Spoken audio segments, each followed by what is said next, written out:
I'm recording. How about that? How about that?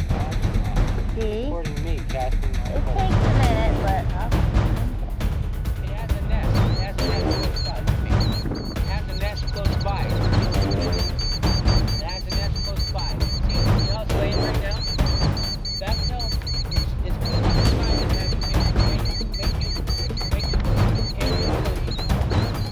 what we've got here is a female keel deer. crazy. They can be very aggressive at times. I wouldn't advise you to do this at home. Listen to him. He's These nuts. birds can be very dangerous. They have a poisonous beak. At the precise, my God, what a beauty. What a beauty. She's gonna come at me any minute now. You just watch. Any minute, she's gonna come at me because I'm close to her babies. You're such a dork. Watch, here she comes. I wouldn't want to get anywhere near that beak. It's deadly. If I follow her dung, I might be one strike from this pretending beauty, and I'm a goner.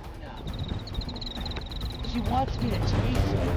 That's what I'm doing. I'm gonna chase her. I'll see how far she can make it.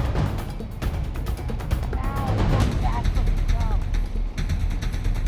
The female keel deer has the most poisonous beak in the world. Like I said, one strike from her and I'm gone. It's like a stingray.